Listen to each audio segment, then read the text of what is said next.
dark web, black market iyo illegal activities waa mowduucyo isku xiran oo ku saabsan isticmaalka aan sharciga waafaqsanayn ee internetka, ganacsiga sharci darrada ah iyo falal dambiyeedyo kala duwan oo lagu fuliyo meelaha qarsoon ee internetka.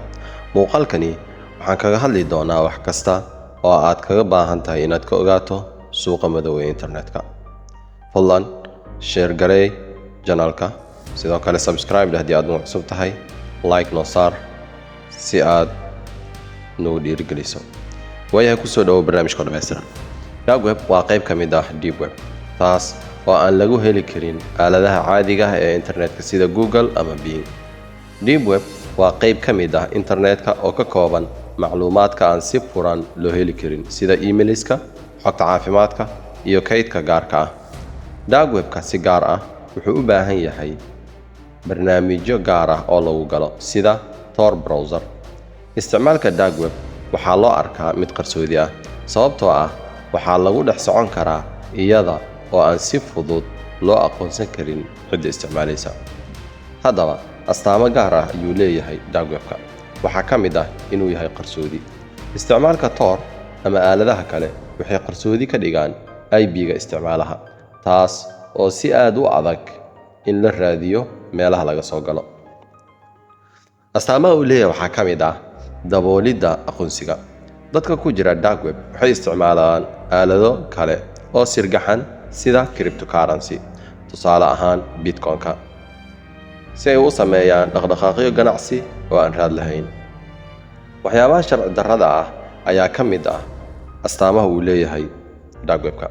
Waxyaabo badan oo la isku weedaarsado dark webka waxay ku xiran yihiin ganacsi sharci darro ah sida daroogada, hubka yaryar iyo xatooyo macluumaad gaar ah iyo xitaa hubabka waaweyn.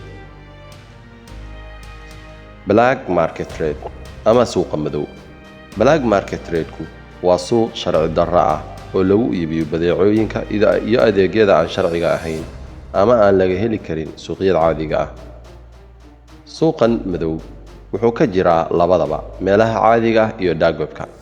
Badeecooyinka lagu iibiyo suuqa madow waxay ku xiran tahay heerarka sharciyada iyo baahida gobolkaasi ee badeecadaas. Waxaana ka mid ah waxyaabaha lagu kala iibsado maandooriyada, daroogada sida cocaine-ka. Waa kuwa si weyn looga iibiyo dark webka iyo suuqa madow. Waxyaabaha lagu iibiyo dark webka waxaa ka mid ah hubka. Suuqa madow waxaa lagu iibiyaa hubab sharci darro ah sida qoryaha iyo hubabka culculus. Meelo badan oo dark webka ah ayaa ah goobaha ugu waaweyn ee hubabka sharci darrada ah lagu kala iibsado. Waxyaabaha lagu kala iibsado dark webka waxaa ka mid ah xatooyada macluumaadka ama macluumaad la soo xaday. Xogta shakhsiga ah sida kaararka bangiyada, aqoonsiga iyo faahfaahinta dadka ayaa si sharci darro ah looga soo xadaa shirkadaha ama dadka, kadibna waxaa lagu iibiyaa suuqa madow. Waxyaabaha lagu dhex iibiyo suuqa madow waxaa ka mid ah adeegyada dambiilayaasha, adeegyo sharci darro ah sida kiriisashada burcadda internetka, samaynta mailweero iyo weeraradaba ayaa sidoo kale laga iibsan karaa dark webka. Qaababka ganacsiga ee suuqa madow. Cryptocurrency ayaa ugu weyn. Suuqyada madow ee dark webka waxay si weyn ugu tiirsan yihiin lacagaha cryptocurrency-ga sida Bitcoin-ka, Litecoin-ka iyo Monero. Cryptocurrencies waxay u sahlayaan dadka inay sameeyaan macaamiil ganacsi oo aan la aqoonsan karin oo aan la raadraaci karin. Suuqyada ugu waaweyn waxaa ka mid ah Silk Road.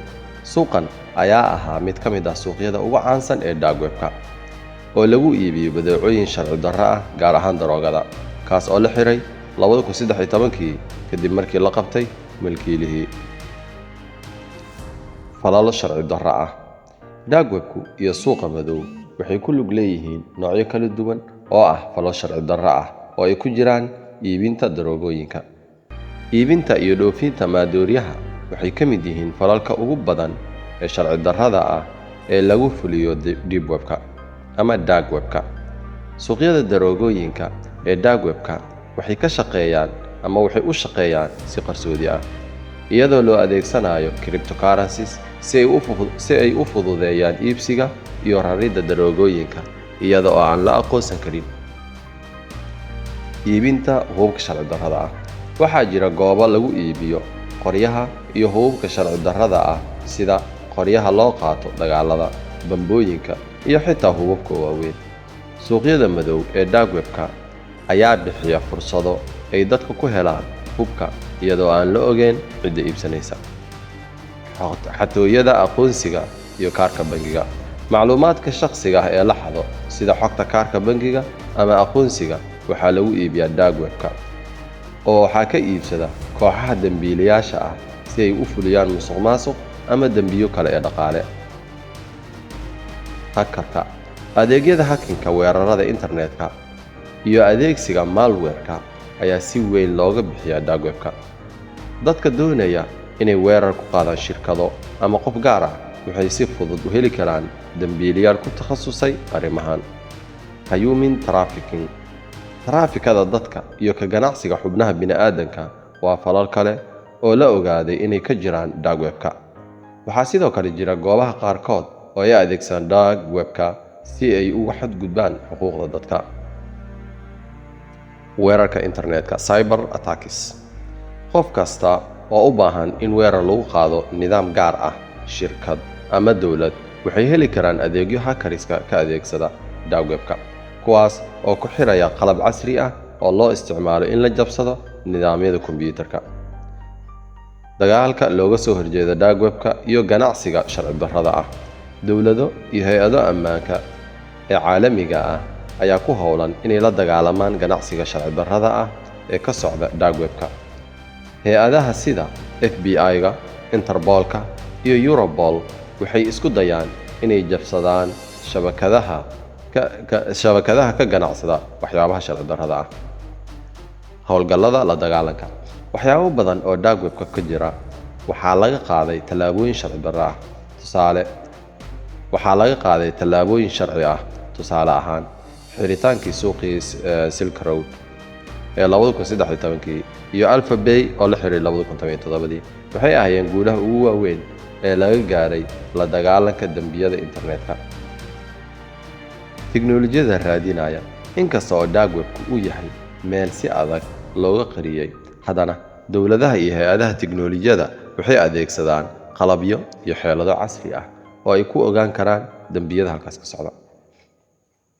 Ka qayb qaadashada ganacsiga madow ama falalka sharci darrada ah ee dark web-ka waxay leeyihiin khataro kala duwan, kuwaasi oo ay ka mid yihiin in la qabto oo la maxkamadeeyo qofka.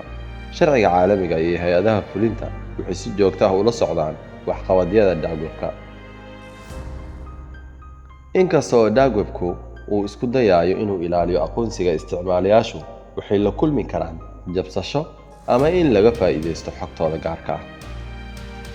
Ganacsiga ku tiirsan cryptocurrency-gu waxay soo kordhiyaan khataraha lumista lacagaha. Ugu dambeyn, dark web-ku, black market trade-ku iyo illegal activities-ka oo ah mowduuca aan maanta ka hadlaynay waa shabakado iyo dhaqdhaqaaqyo ku lug leh dambiyo kala duwan oo sharci darro ah, kuwaasi oo ay dawlado badan iyo hay-adaha ammaankuba isku dayayaan inay la dagaalamaan. Inkasta oo dark web-ku uu si xoog leh u ilaalinayo qarsoodiga dadka isticmaala, haddana khataraha ku lug leh isticmaalka ayaa ah kuwa aan sahlanayn oo waxyaabo badan oo keena bulshada iyo dawladaha.